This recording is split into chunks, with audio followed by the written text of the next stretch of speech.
esta parte del curso vamos a analizar los convenios para evitar doble imposición con Chile, Canadá y Brasil, que son los que tenemos vigentes actualmente.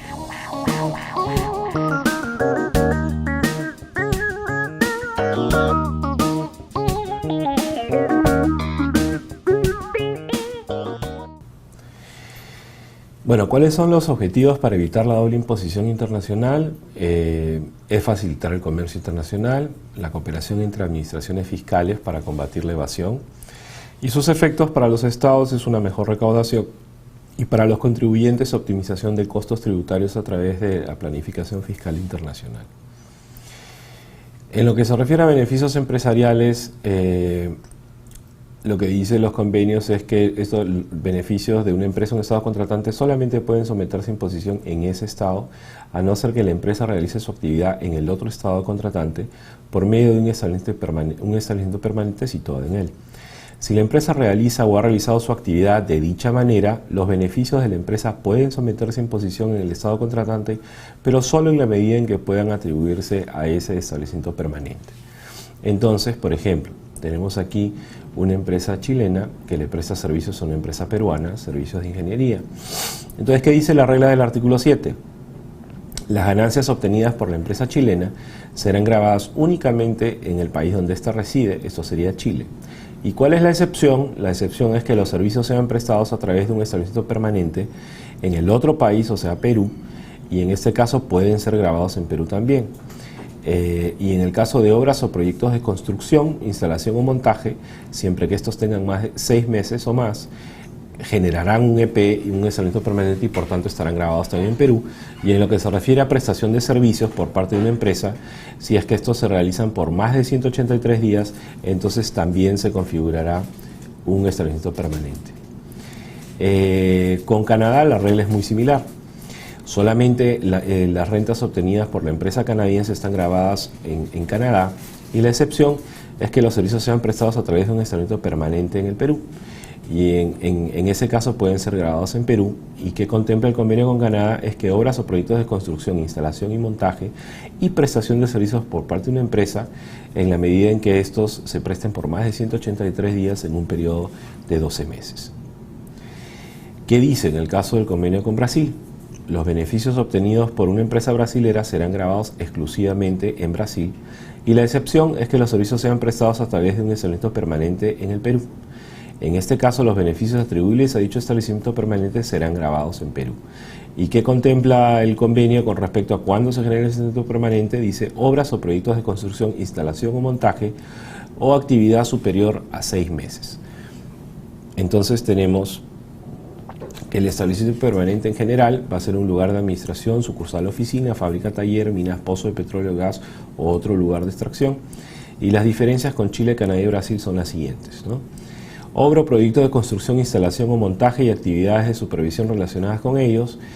Chile, en el convenio con Chile se establece 6 meses de plazo para generar el establecimiento permanente. En Canadá, más de 183 días, o sea, 6 meses en un periodo de 12 meses. Y con Brasil son 6 meses. En lo que se refiere a prestación de servicios, incluido consultorías, tanto para Chile y para Canadá, son 183 días en un periodo de 12 meses. Y en el caso de Brasil no se ha establecido un límite de tiempo para los servicios.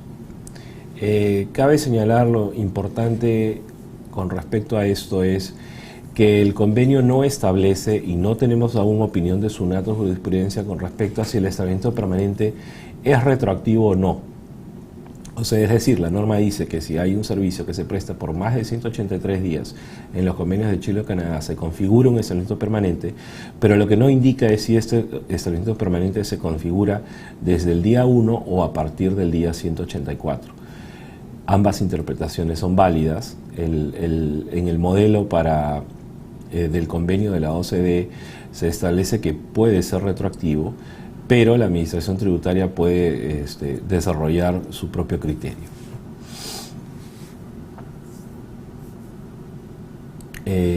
Luego, con respecto, continuando con el convenio Chile, Canadá y Brasil, en lo que respecta a dividendos, ¿qué es lo que establecen los convenios? Que estos dividendos pueden también someterse a imposición en el estado contratante, o sea, Perú, desde quien los paga, en que resida la sociedad que pague los dividendos y según la legislación de ese Estado. Sin embargo, si el beneficio efectivo de los dividendos es un residente, si el beneficiario efectivo es un residente del otro país, Chile, Canadá o Brasil, el impuesto así exigido no puede exceder del 10% del importe bruto de los dividendos.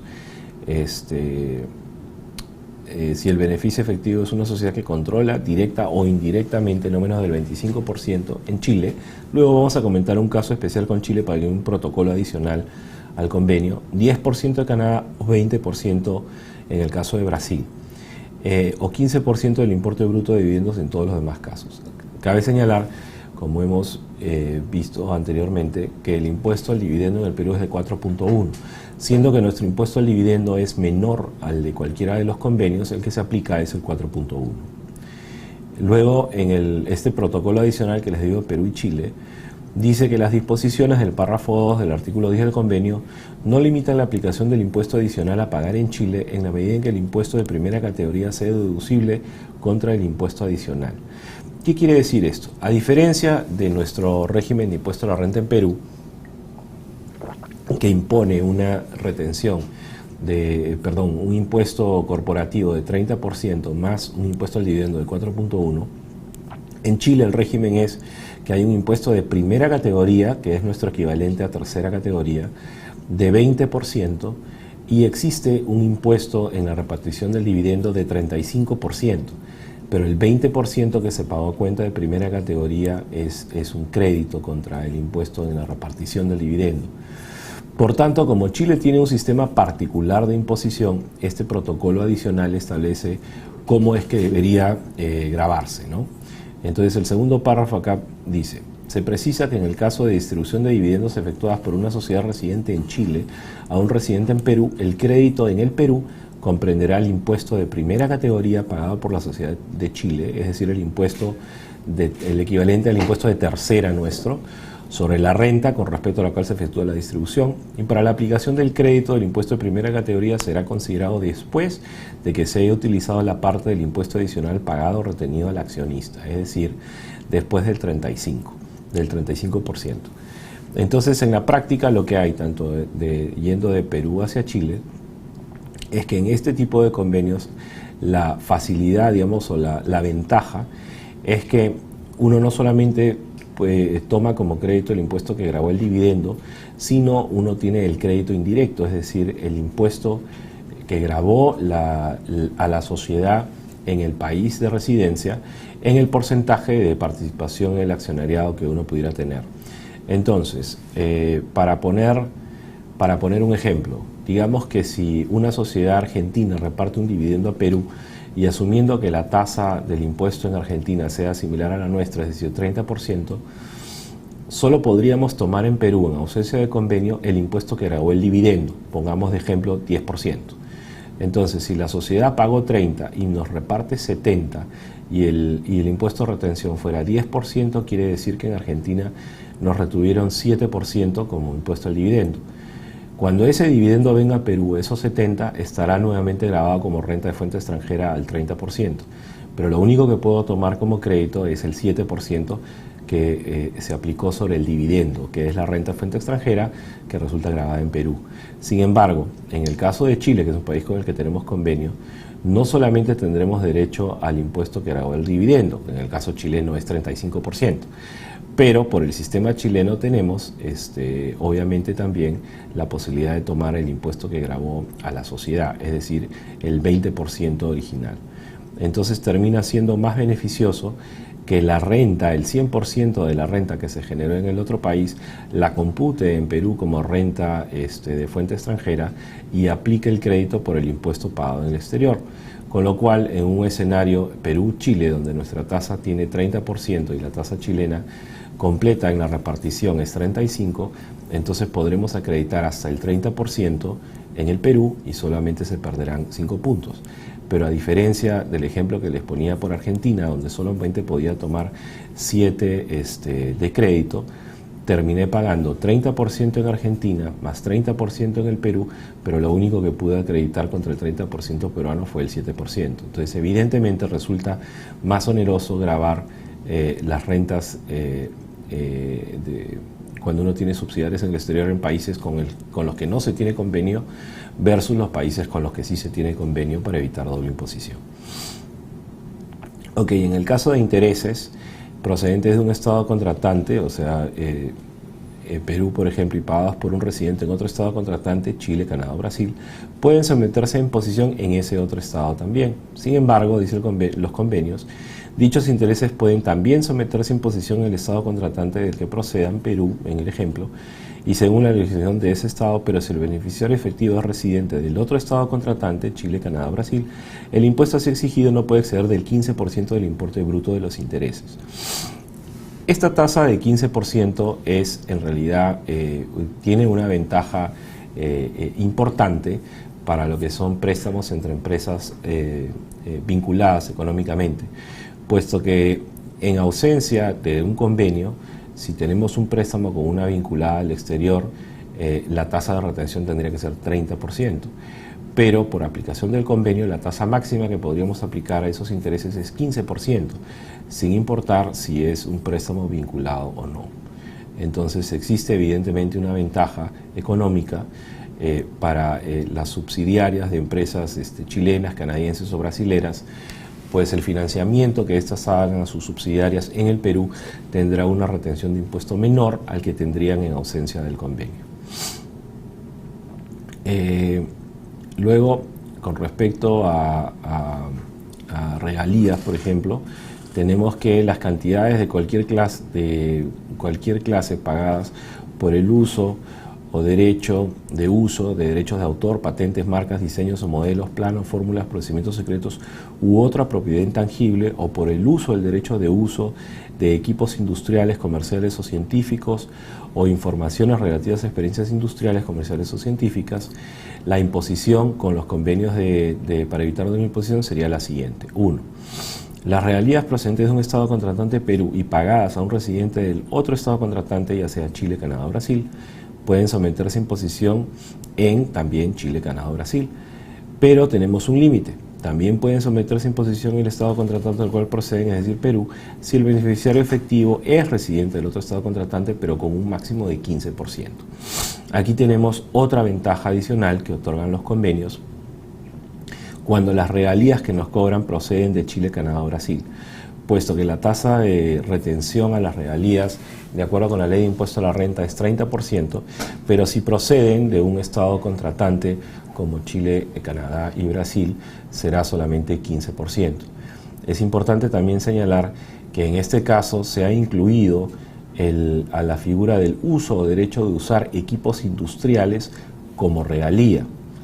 Nótese que cuando hablamos de alquiler de equipos, un alquiler internacional, la ley peruana prevé que debamos retener el 30% sobre el 80% de la renta, es decir, una tasa efectiva de 24%.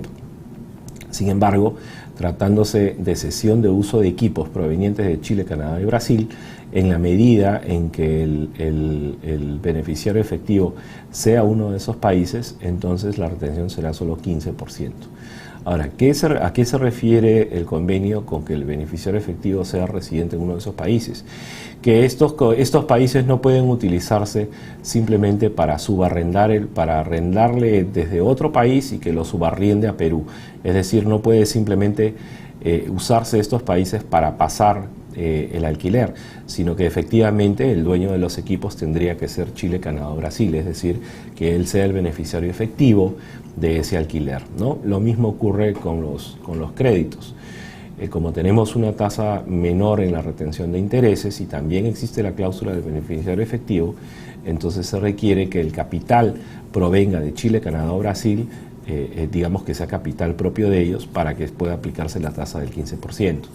Como ejemplo, digamos, si existe una subsidiaria en Chile de una compañía de los Estados Unidos, entonces si los Estados Unidos le presta plata a Chile para que Chile le preste a Perú, Chile no sería el beneficiario efectivo. Chile tendría que prestarnos con su capital para poder decir efectivamente que es el beneficiario efectivo y aplicar la retención del 15%. Tenemos un informe, el 030-2007 de la SUNAT con respecto al convenio con Canadá, ¿Y qué dice esta opinión? Dice, en base a la definición de regalías del referido convenio, la SUNAT ha señalado que los beneficios que otorgan una empresa canadiense por el arrendamiento de equipos industriales, comerciales o científicos ubicados en Perú tributarán por el impuesto a la renta peruano con el límite previsto en el convenio hasta el 15% del informe bruto, toda vez que dicho arrendamiento califica como regalía. Entonces aquí, como les comentaba hace un momento, se ha incluido en el convenio, bueno, la opinión es sobre el convenio con Canadá, que es la pregunta que se le hizo a la Administración Tributaria, pero tenemos la misma regla con los convenios de Chile y Brasil.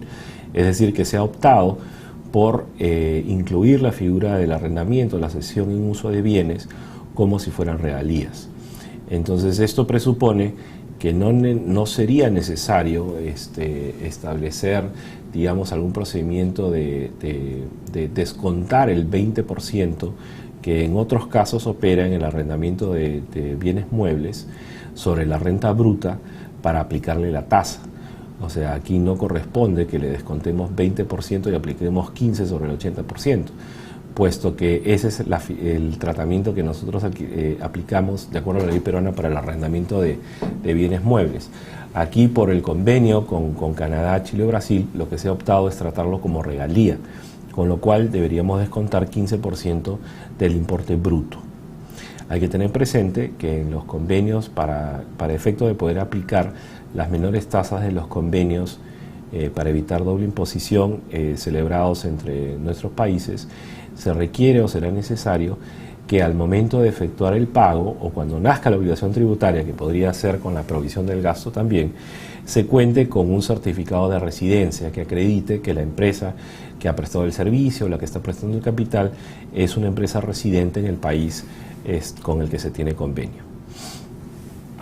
Luego existe un protocolo adicional al convenio entre Perú y Brasil, cuyo artículo 4 establece que las disposiciones establecidas, dice, para el supuesto de regalías son a su vez de aplicación para las siguientes actividades: prestación de servicios técnicos, asistencia técnica, servicios digitales, servicios empresariales, incluidos las consultorías.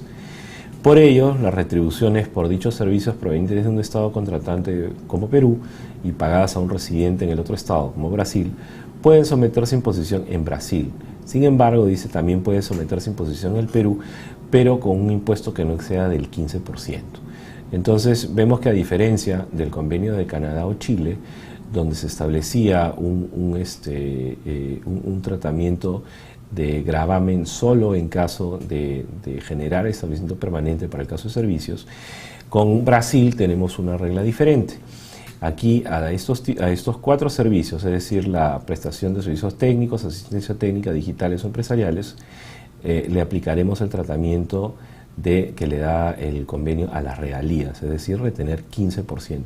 Evidentemente cuando resulte de aplicación, porque no por el hecho de que Perú y Brasil hayan pactado que sus servicios de asistencia, por ejemplo, la prestación de servicios de consultoría, que lo vayamos a tratar como regalía, implicará que si la consultoría ha sido prestada en el exterior, resulte gravada con un 15% en aplicación del convenio. No, ¿por qué? Porque la ley peruana no gravaría un servicio de consultoría prestado en el extranjero. Entonces, no por la suscripción del convenio es que va a resultar gravado algo que en ausencia del convenio no lo estaría. El convenio lo único que hace es sentar jurisdicción a cada país y establecer las reglas de cómo se gravaría. Entonces, más bien, tendría que ser para el caso de una consultoría prestada en el Perú por parte de una empresa brasilera al 100%, y ya no se grabaría el 30%, sino en aplicación del convenio se grabaría el 15% como si fuera una regalía, ¿no? Según el protocolo, como decimos acá, se aplica la misma regla que para el caso de regalías, o sea, grava Brasil y también Perú, pero con el límite del 15%. Y como les decía, si los servicios son prestados íntegramente en el Brasil, tratándose de una consultoría, no estarían gravados. Ahora, ¿qué pasa con una asistencia técnica? La asistencia técnica, no importa si es prestada en el Perú o en el extranjero, igual está grabada de acuerdo a la ley peruana con un 15%. Pero el convenio con Brasil también la grava, la trata como regalía grabada al 15%.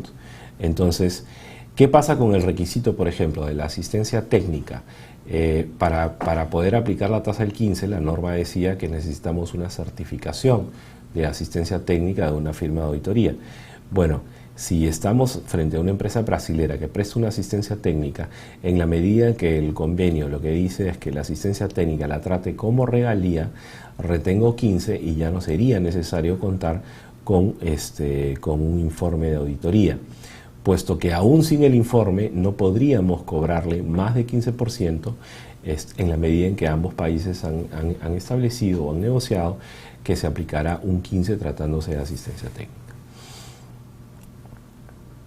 Ahora, con el régimen para evitar la doble imposición y prevenir evasión fiscal de la Comunidad Andina, cabe señalar que este es un convenio más antiguo, inspirado bajo el modelo de la ONU y no el de la OCDE, que es mucho más nuevo, y aquí el criterio de imposición es distinto. ¿Okay? ¿Quiénes son los países que integran la Comunidad Andina en este momento?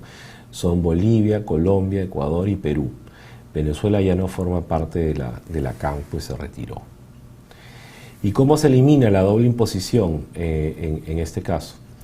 Bueno, independientemente que la jurisdicción tributaria, dice el artículo 3 del convenio, ¿no? Independientemente de la nacionalidad o domicilio de las personas, las rentas de cualquier naturaleza que éstas obtuvieran solo serán gravables en el país miembro en que tengan su fuente productora, salvo casos de excepción, tales como ganancias de capital por enajenación de acciones. Por tanto, los demás países miembros, dice, que se atribuyan potestad de gravar dichas rentas, deberán considerarlas como exoneradas para efecto de la determinación del impuesto a la renta sobre el patrimonio, del impuesto a la renta o de impuesto sobre el patrimonio. Entonces aquí tenemos claramente una regla diferente. Ya no es que van a estar grabadas en un estado y también podrían estar grabadas en el otro y se aplique un sistema de créditos para neutralizar el efecto del impuesto. Aquí simplemente hay que determinar, de acuerdo con el convenio, a qué país corresponde grabar en dicha renta. Solo se graba en ese país y en el otro país se considera renta exonerada. Entonces, ¿cuáles son los criterios de vinculación de las rentas de acuerdo al convenio? En beneficios empresariales dice, son beneficios resultantes de actividades empresariales y solo serán grabadas en el país miembro donde éstas se hubieran efectuado. Y se considera que una empresa realiza actividades en el territorio de un país miembro, entre otros casos, cuando el primer caso se tenga una oficina o lugar de administración o dirección de negocios, una fábrica, planta o taller industrial o montaje, una agencia o local de ventas o compras, cualquier otro local, oficina o instalación cuyo objeto sea preparatorio o auxiliar de actividades empresariales y un agente o representante. Cuando una empresa efectúe actividades en 2 o más países miembros, cada uno de ellos podrá gravar las rentas que se generen en su territorio aplicando sus disposiciones internas, como si se tratara de una empresa distinta e independiente, evitando así la doble imposición. En el caso de regalías, dice el convenio, solo serán gravables en el país miembro donde se use o se tenga el derecho de uso del bien intangible. En el caso de intereses, dice los intereses y demás rendimientos financieros solo serán gravables en el país miembro en cuyo territorio se impute o registre su pago. O sea, quiere decir el país deudor que paga estos intereses al acreedor y registra ese pago en su país,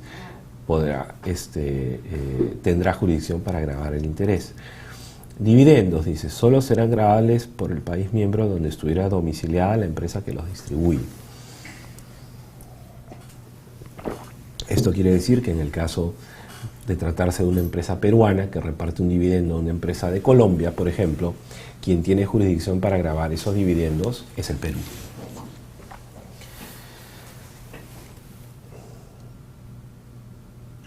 Luego continúa el convenio diciendo que el país miembro en donde domicilie la empresa o persona receptora o beneficiaria de los dividendos o participaciones no puede gravarlos en cabeza de la sociedad receptora o inversionista, ni tampoco en cabeza de quienes a su vez sean accionistas o socios de la empresa receptora o inversionista. Entonces, este segundo párrafo resulta interesante cuando el caso es inverso, es decir, tenemos una empresa colombiana que reparte dividendos a una empresa peruana. Claramente la empresa colombiana será la que tenga jurisdicción para retener a los dividendos. Y cuando esa renta llegue a Perú será una renta exonerada. Pero como el convenio dice, es que el país miembro donde domicilie la persona, la empresa o persona receptora beneficiaria del dividendo no puede gravarlos tampoco en cabeza de la sociedad receptora o inversionista, ni tampoco en cabeza de quienes a su vez sean accionistas o socios. Quiere decir que cuando esa empresa distribuya esa renta a sus accionistas, personas naturales, por ejemplo, tampoco podría gravarla. Luego, con respecto a ganancias de capital, dice, solo podrán gravarse por el país miembro en cuyo territorio estuvieran situados los bienes al momento de su venta, con excepción de las obtenidas por la enajenación de naves, aeronaves, autobuses u otros vehículos de transporte que solo serán grabados en el país miembro donde estuviera domiciliado el propietario. Títulos, acciones u otros valores que solo serán grabables en el país miembro en cuyo territorio se hubieran emitido. Con respecto a beneficios por servicios empresariales, el convenio establece que las rentas derivadas de servicios profesionales, técnicos, de asistencia técnica y consultoría serán grabables solo en el país miembro en cuyo territorio se produzca los beneficios de tales servicios. Y salvo prueba en contrario, se presume que el lugar donde se produce el beneficio es aquel en que se imputa y registra el correspondiente gasto. La interpretación de esto último, de dónde se imputa y registra el correspondiente gasto, es que es el usuario del servicio el que tiene el gasto que paga por el servicio que le prestan. Es la interpretación que tienen la mayoría de los países del Pacto Andino y la misma interpretación que tenemos que tiene la Administración Tributaria. Existe, sin embargo, una discusión en Colombia sobre si el término se imputa y registra el correspondiente gasto no debería ser realmente el gasto relacionado con la prestación del servicio, es decir, si la empresa colombiana presta un servicio, ellos estarían interpretando que es donde se registra el gasto de planilla de las personas que prestan el servicio, pero esa interpretación, como les explico, no es la interpretación mayoritaria y con los criterios de imposición que ha tenido la Administración Tributaria peruana aquí, es Perú el que debe efectuar la retención cuando recibe un servicio prestado por algún país domiciliado en comunidad andina, cuando el criterio de imposición sea de quien tenga jurisdicción para retener, sea donde se registre e impute el gasto. Entonces, por ejemplo, tenemos aquí un ejemplo en que Perú contrata con una empresa boliviana, ¿no? Dice, Perú tiene una sucursal en Bolivia. Deberá declarar su declaración jurada el honorario recibido como una renta exonerada. ¿Por qué? Perú le cobra a Bolivia, recibe 1.000. Bolivia registra el gasto por asistencia técnica y retiene impuesto a la renta boliviano sobre el honorario pagado. Ahí el impuesto que Bolivia impone a los pagos al exterior es 12,5%. Entonces Perú recibirá el monto neto y deberá considerar eso como una renta exonerada. El impuesto retenido en Bolivia no es crédito en Perú, porque recuerden que los créditos por impuestos a la renta pagados en el exterior solo resultan acreditables, o los montos, pagados por impuestos en el exterior resultan acreditables cuando la ley peruana grava a su vez esa misma renta de la que fue deducida una retención en el extranjero. En este caso, Perú no grava la renta que obtiene Perú de Bolivia, porque en este caso Bolivia es quien tenía jurisdicción para gravarlo con impuesto a la renta. Esto evidentemente genera un problema o una carga económica adicional que pone en desventaja el Tratado del Pacto Andino con respecto a los convenios nuevos de la OCDE. ¿Y cuál es? Que en el Perú solo son deducibles los gastos necesarios para generar la renta, ¿no? En la medida, evidentemente, que sean que sean rentas gravadas. Si uno tiene gastos relacionados con la generación de rentas exoneradas, entonces esos gastos no serán deducibles. Con lo cual, en este caso en particular, si bien voy a registrar 1.000 soles de renta exonerada, tendré que determinar cuáles son los gastos asociados con esa renta y proceder a hacer el reparo respectivo en función a lo que establece el artículo 21P. Es decir, hay que hacer una prorrata.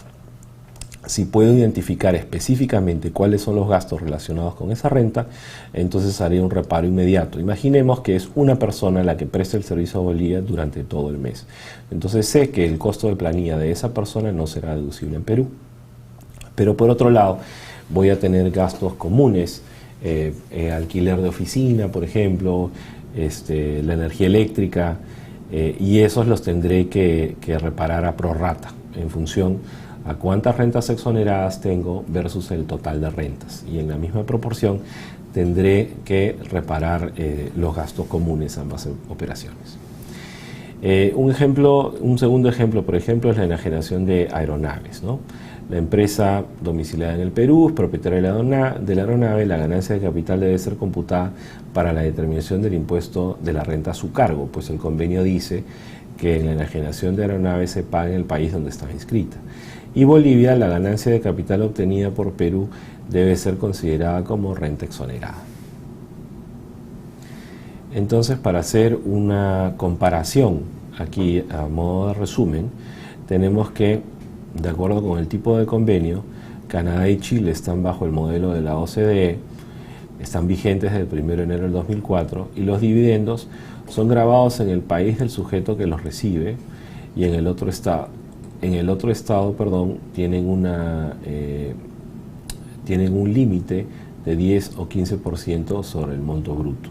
Para efectos de Perú, como les expliqué, nuestra tasa, de acuerdo a la ley de impuesto a la renta, es 4.1, así es que es irrelevante los límites porque aplicamos nuestra propia tasa. En el caso de los intereses, está grabado en el país del sujeto que los recibe y en el otro estado con un tope de 15%. En las regalías está grabado en el país del sujeto que los percibe y en el otro estado con un tope de 15% también. Y el establecimiento permanente se configura en el caso de prestación de servicios por 6 meses o más de 183 días de prestación de servicios. Ahora, ¿cómo es que se computan los 183 días? Aquí lo que es importante y relevante es ver si hay personal de la empresa extranjera prestando servicios en Perú por más de los 183 días. Pero ahora, ¿cómo se cuentan los días? Bueno, internacionalmente y en los otros países donde se tiene el mismo tipo de convenios, lo que se hace es que se cuentan cuántos días estuvieron representantes de la otra compañía en el Perú. No importa si son 10 personas en un día o si son 10 personas en 10 días. Entonces, en el primer caso cuenta como un día, así hayan 10 personas. Pero si hay 10 personas y cada una vino por 10 días, entonces contaré 10 días, ¿no?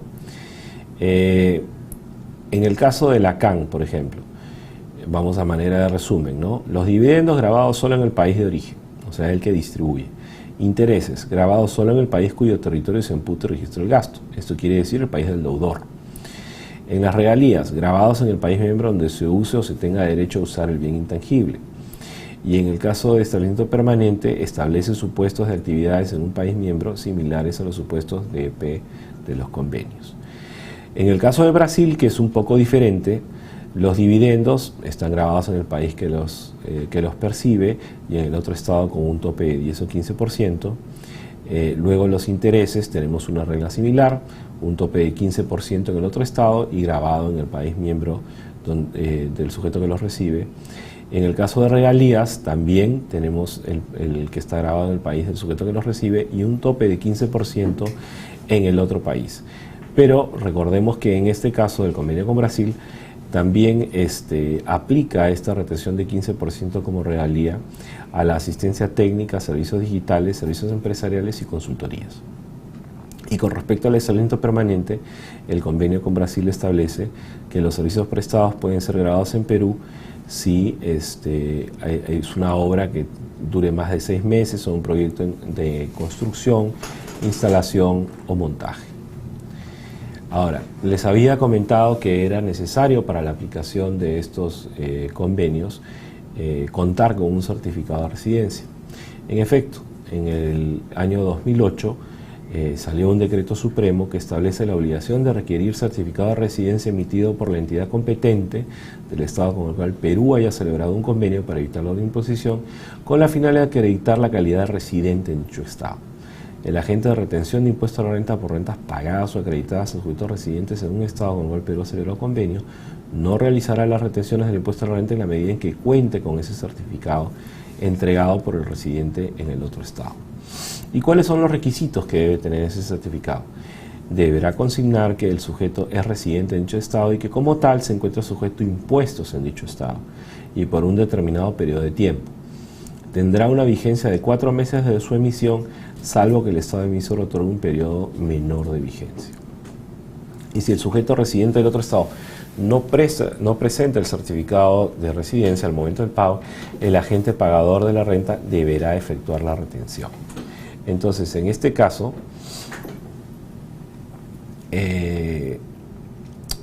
si no contamos con un certificado de residencia al momento en que nazca la obligación tributaria, que de acuerdo con el artículo 76 será en el momento en que se provisionó el gasto, en el momento en que se pagó o en el momento en que se acreditó el pago, pues entonces habrá que efectuar la retención que corresponde a la ley.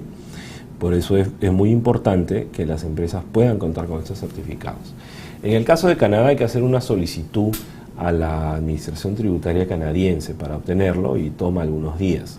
En el caso de Chile, por ejemplo, es muy sencillo porque el certificado se puede descargar de la página web de la Administración Tributaria.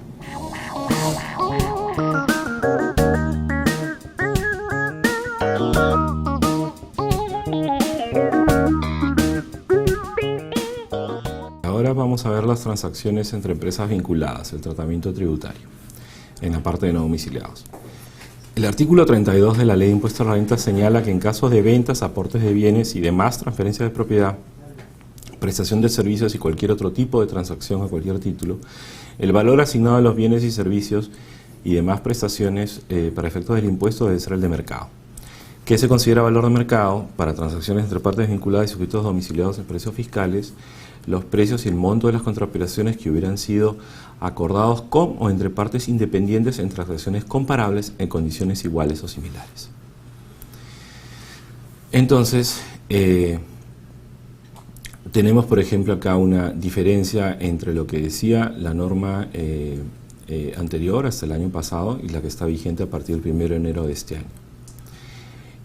Ahora, por ejemplo, tenemos que la norma dice que en el caso de ajustes solo procederá a ajustar el valor convenido por las partes cuando éste determine en el país un menor impuesto del que corresponda por aplicación de las normas de precio de transferencia.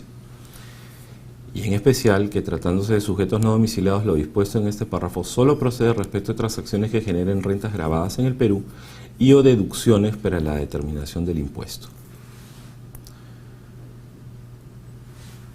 ¿Qué novedad tenemos para este año? Hasta el año pasado era irrelevante si en el caso de transacciones entre empresas no domiciliadas, el no domiciliado no cobraba por el servicio. ¿Por qué? Porque en la medida en que no había un gasto en el Perú, no había perjuicio fiscal. Sin embargo, la norma ha cambiado. Ahora la norma de precios de transferencia habla que cuando existen transacciones a título gratuito, hay una obligación por parte de la empresa local de pagar el equivalente a la retención que hubiera correspondido de haberse pactado un servicio oneroso o intereses, por ejemplo. Es muy común ver entre empresas relacionadas préstamos sin intereses. ¿Por qué? Digamos que normalmente cuando una empresa recién empieza a operar no va a tener impuesto a la renta, sobre todo en empresas que están en etapa preoperativa, en la industria extractiva como petróleo o minería. Entonces es común ver que la matriz entrega un préstamo, no cobra intereses y una vez que la empresa empieza a operar, entonces empieza a generar caja, empieza a repagar el préstamo. Entonces la norma de precio de transferencia lo que dice ahora es que deberá calcularse en una transacción entre partes vinculadas el valor de la prestación. En el caso que les pongo de intereses, por ejemplo, deberá establecerse cuál debió haber sido el interés de mercado y la empresa local deberá pagar la retención que corresponda al interés que le hubiesen cobrado. Ahora, lo que resulta todavía un poco discutible o incierto es en qué caso existe un perjuicio fiscal. Por ejemplo, si hablamos de préstamos entre empresas vinculadas, como hemos visto más temprano, los intereses están grabados al 30%, pero la tasa del impuesto a la renta es también 30%. Por tanto, si tengo una relación entre matriz y domiciliado donde la matriz no le cobra intereses, no entendemos que haya algún perjuicio fiscal. ¿Por qué? Porque si me cobrara intereses y yo retengo el 30%, entonces tendría una deducción equivalente al 30%, que es lo mismo que estoy pagando por la retención del interés. Entonces, pensando en qué casos podría haber un perjuicio fiscal, lo único que se nos ocurre es que pueda haber diferimiento de la obligación porque la empresa se encuentra en etapa preoperativa. ¿A qué nos referimos? Podría darse el caso, donde en el año 1, una empresa que no ha iniciado operaciones o que no va a iniciar operaciones hasta el año 4, reciba un préstamo de su matriz y no pague intereses. Entonces, ¿qué pasa? Que el año 1, el año 2, el año 3 y el año 4, bajo la redacción de la norma hasta el año pasado, no hubiera habido algún problema porque la norma entendía que no había perjuicio fiscal. Ahora, ¿qué cosa es lo que dice la norma? Deberá calcularse la retención equivalente al interés que hubiera correspondido cobrar a valor de mercado del año 1 al año 4. Entonces, ¿a qué me refiero con el diferimiento? Dado que la renta recién se va a generar en el año 5, entonces en este caso resultaría que si la empresa tiene que hacer una retención por el interés que hubiera correspondido, tendría que hacer retención por el año 1 al 4 y recién tomar una deducción a partir del año 5, en caso que pacte los intereses. Hay que tener presente que la norma lo que dice es que hay que pagar la retención que hubiera correspondido sobre el interés. No quiere decir que nos está dando una deducción sobre el interés ficto, solamente está aplicando una retención sobre el interés que debería corresponder. Esto lo que va a originar eventualmente es que ya no se pacte a título gratuito los préstamos, porque si se va a imponer una retención sobre el supuesto interés, entonces no tiene sentido no cobrar el interés, porque finalmente lo que tratarán de hacer las empresas es efectivamente cobrar un interés que al menos se convierte en gasto a partir del año 5. El tratamiento tributario de los intereses en la etapa preoperativa es que esos hay que activarlos con los gastos preoperativos hasta el inicio de la operación comercial. Entonces, en este caso tendremos que habrá retenciones del año 1 al 4 y la deducción tributaria recién la tendré a partir del año 5. En otros casos, vamos a tener, por ejemplo, una asistencia técnica. Digamos que la asistencia técnica se prestó a título gratuito. La tasa de retención de la asistencia técnica es 15, pero me da una deducción en el Perú de 30. No tendría, por tanto, sentido que empresa matriz y subsidiaria pacten un servicio gratuito de asistencia técnica si al final van a tener que pagar el 15% sobre el valor que supuestamente debió tener el servicio. Lo más lógico será que las empresas lo que hagan es efectivamente cobrar un valor, deducir eso como gasto, que tiene un efecto del 30%, y pagar la retención de 15%. O sea, al final resulta habiendo un beneficio fiscal porque la deducción es mayor a la retención de la tasa. Debe tenerse presente también que en el Perú existe la obligación del pago de participación de utilidades, y la participación de utilidades es de acuerdo con el giro del negocio 5, 8 o 10%. Dado que la participación de utilidades es también deducible del impuesto a la renta, el efecto de la tasa combinada entre el impuesto a la renta y la participación de utilidades, en el caso del 5 es 33,5%, en el caso que la tasa sea 8 será 35,6%, y en el caso que la tasa sea 10 de participación de utilidades, la deducción es de 37%. Entonces, en cualquier caso, convendrá a la matriz cobrar efectivamente un servicio, porque no solamente hablamos de la diferencia de tasas por el efecto de las retenciones de impuesto a la renta, sino por la misma participación de utilidades. Cualquier gasto que pueda resultar deducible y que tenga una retención menor a 33,5%, 35,6% o 37% va a ser evidentemente más conveniente que se cobre. Entonces, en ese sentido, la verdad, no parece haber mucha lógica en el cambio que ha habido en la legislación, salvo evidentemente tratar de recaudar retenciones en los casos de empresas que no hayan advertido que existe un beneficio fiscal al efectivamente pactar un gasto, ¿no? Luego, continuando con el tema, hay que tener presente que para efecto de precio de transferencia hay una obligación de presentar una declaración jurada anual informativa de las transacciones que realicen con las partes vinculadas o sujetos residentes en paraísos fiscales.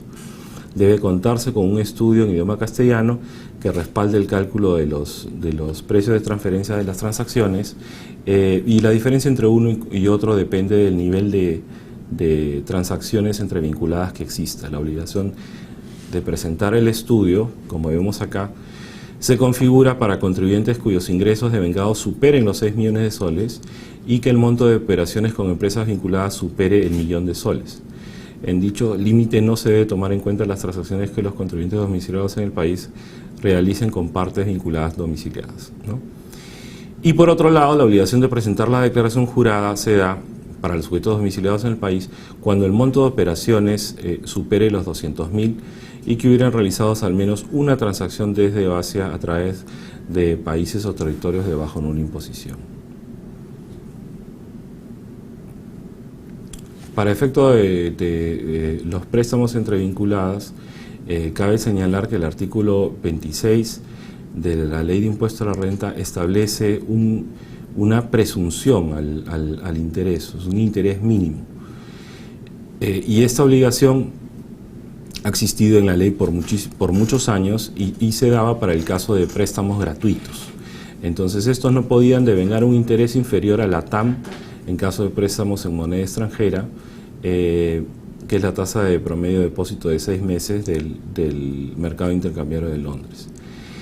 Esta presunción aplica para el caso de empresas no vinculadas. Para el caso de empresas vinculadas se aplica efectivamente las normas de precio y transferencia que obligan a determinar un interés a valor de mercado en función a un estudio prospectivo o un estudio de precio y transferencia. Entonces, ¿es sujeto de ajuste un préstamo entre vinculadas en el que no se ha pactado el pago de intereses? La respuesta es que no lo era hasta el 31 de diciembre del 2012 y ahora podría serlo. O sea, podría, digo, porque la administración tendría que calificar en cada caso cuándo es que hay un perjuicio fiscal en el Perú por el hecho de no cobrar un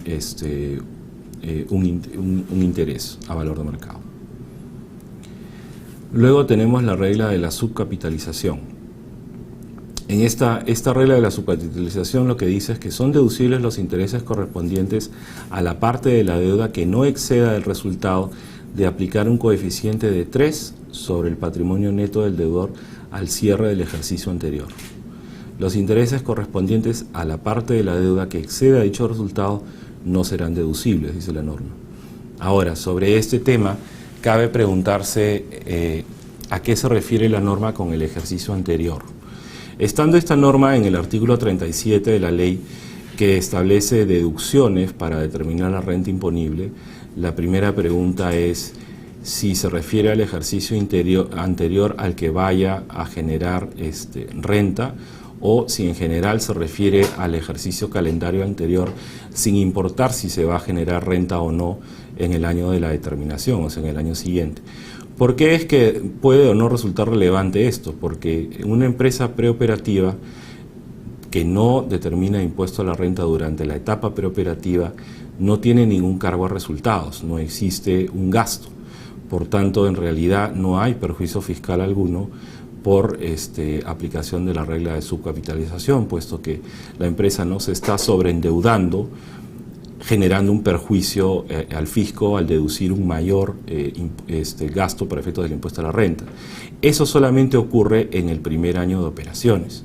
Entonces aquí es un tema que, si bien se discute a nivel académico, en la práctica no hemos observado aún una posición determinante de la Administración ni del Tribunal Fiscal sobre cómo debería aplicarse esta regla. En particular, nos parece que la regla tiene sentido en la medida en que está establecida para no sobreendeudar a la empresa y generar un mayor gasto de intereses del que debería corresponder razonablemente. Pero ello solo ocurre en el año en que determino un impuesto a la renta y por tanto puedo o no tener una menor deducción. Antes de que la empresa empiece a operar, la verdad es que resulta irrelevante el nivel de endeudamiento que pudiera tener. A ver, un ejemplo de deducción de intereses de deudas con partes vinculadas. Tenemos, por ejemplo, una deuda con vinculadas de 400 a una tasa de 10% anual, el interés anual sería 40. Imaginemos que el patrimonio neto del deudor es 100. Entonces el resultado de la aplicación del coeficiente, 100 por 3 son 300, los intereses no deducibles de la deuda serían 10, porque es la parte que excede a los intereses correspondientes a la relación 3:1 deuda capital. Bueno, eso ha sido todo. Muchas gracias.